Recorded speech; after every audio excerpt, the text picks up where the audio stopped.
बिस्मिल्लाहिर्रहमानिर्रहीम। अस्सलामु अलैकुम। खुश आमदीद कहता हूँ आपको अपने चैनल रज़ाक टीवी में। मगर आगे बढ़ने से पहले आपसे छोटी सी गुजारिश है कि हमारे चैनल को सब्सक्राइब करें। चलते हैं आज की कहानी की तरफ। रूस में समंदर के किनारे एक बूढ़ा माहीगीर रहता था। वो मछलियां पकड़कर अपना गुजारा किया करता था। समंदर के किनारे ही एक ऊंची चट्टान पर उसकी एक छोटी सी झोंपड़ी थी। बूढ़ा बहुत ही नेक और साबिर था, लेकिन उसकी बुढ़िया बहुत लालची और चिड़चिड़े मजाज की थी। दुनिया में बहुत से लोगों की आदत ही ऐसी होती है कि अपने मौजूद हालात पर उन्हें सब्र नहीं होता। उनकी जिंदगी रोते चिल्लाते ही गुजरती है। इस बुढ़िया की आदत ऐसी ही थी। बेचारा बूढ़ा माहीगीर दिन भर आंधी तूफान में समंदर के किनारे मछलियां पकड़ता और शाम को जब मछलियों से भरी हुई टोकरी लेकर घर आता तो वो बुढ़िया उसका बोझ उतारने और जाल सुखाने में मदद देने की बजाय उसे जली कटी सुनाती। ओहो, आ गए दिन भर मटर गश्त करके।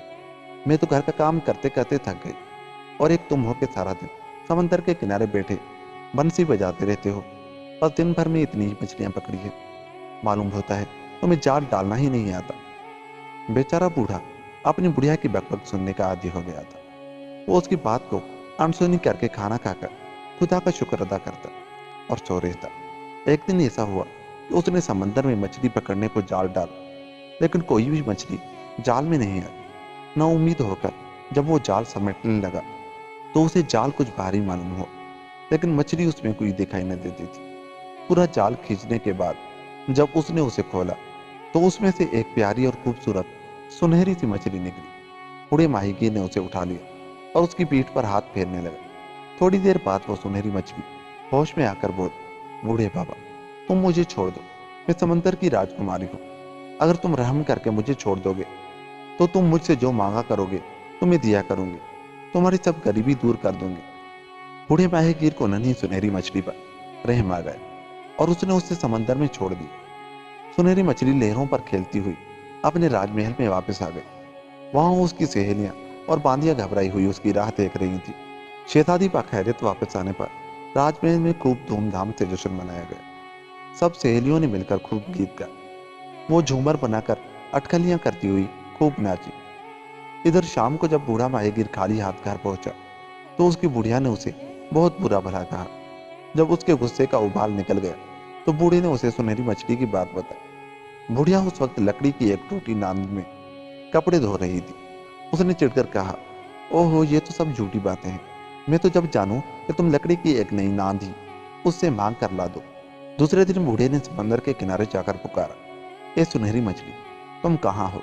जरा मेरी बात सुन जाओ। बूढ़े का इतना कहना था कि रहमदिल सुनहरी मछली लहरों में खेलती अटकलियां करती हुई फौरन वहां आ पहुंची।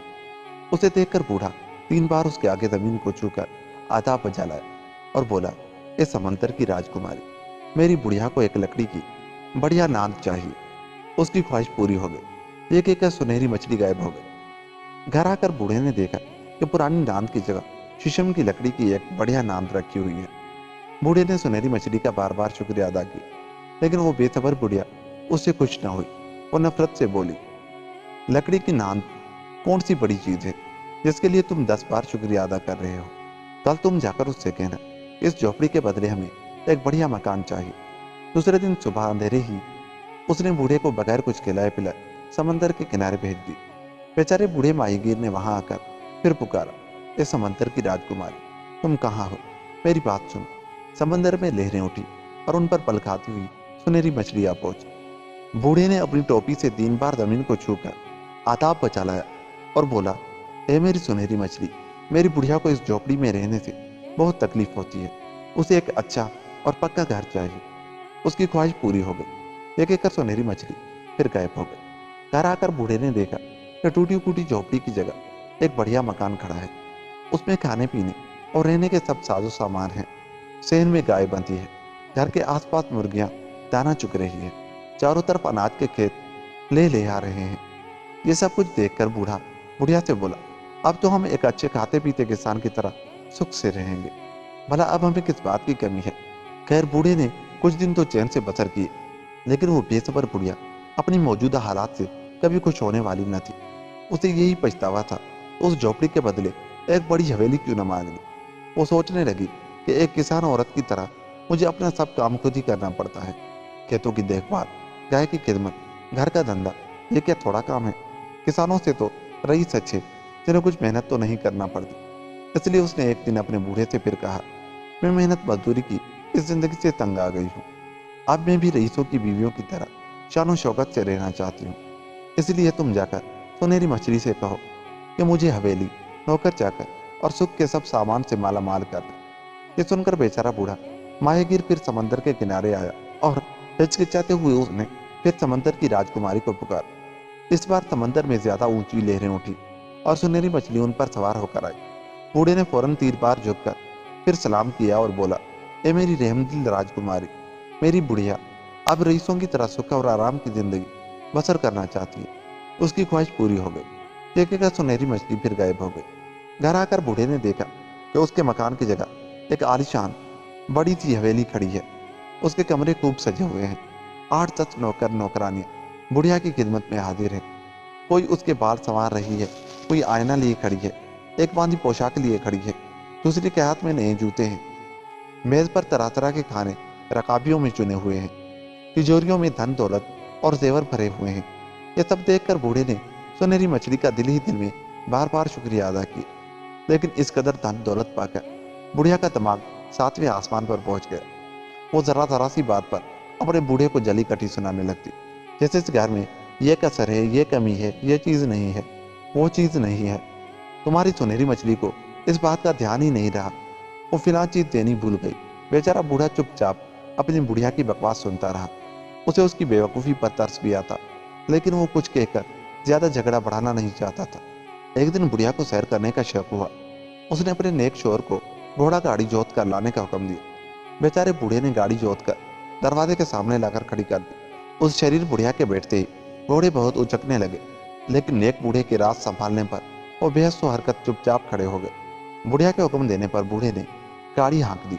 दूर तक सैर करके जब बुढ़िया वापस आई तो घर आकर बूढ़े पर और भी बरसी।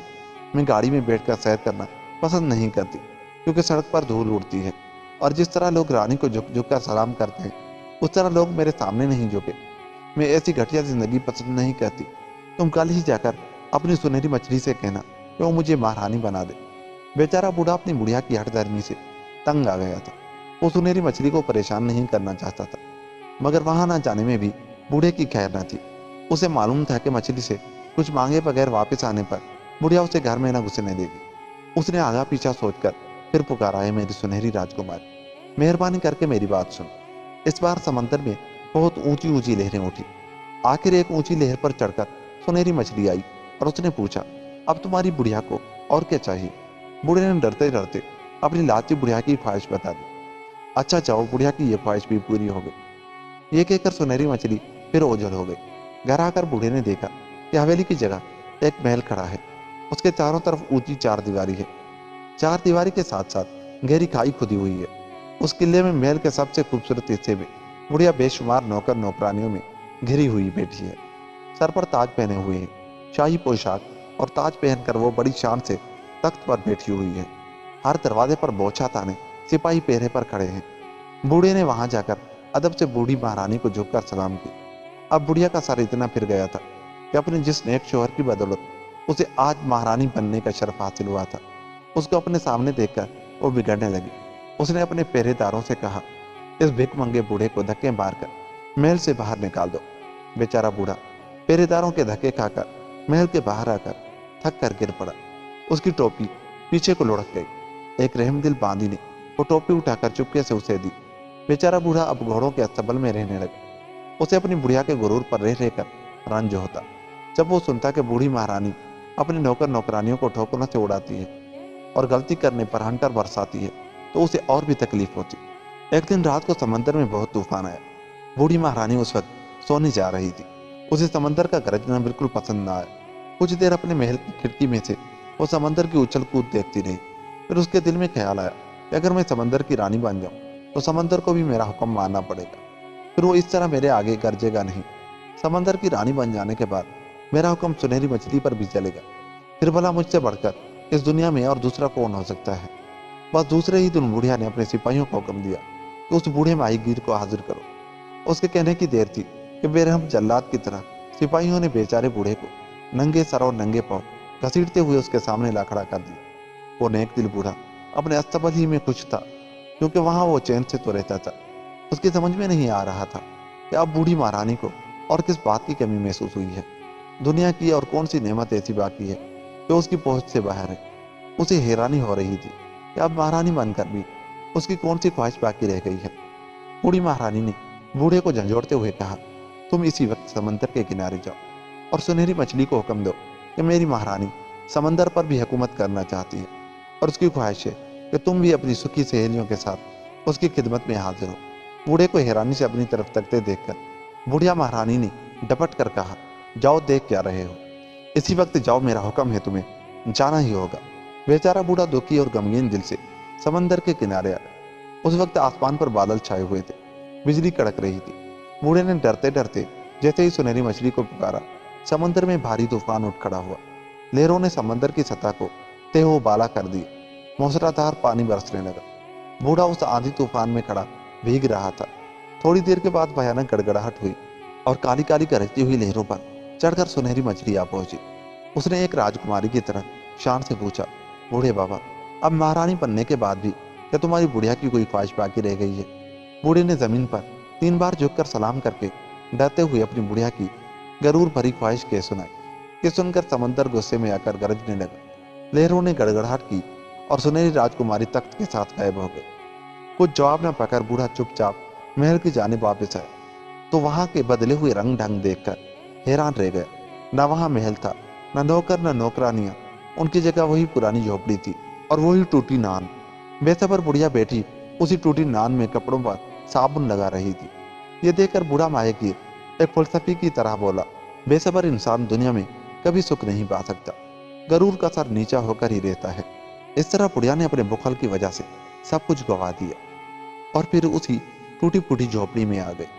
और यूं ये कहानी खत्म हुई। दोस्तों, अगर आपको हमारी ये कहानी अच्छी लगी तो जाते जाते हमारे चैनल को सब्सक्राइब कर। मिलते हैं किसी ऐसी ही कहानी के साथ। तब तक के लिए खुदा हाफिज़।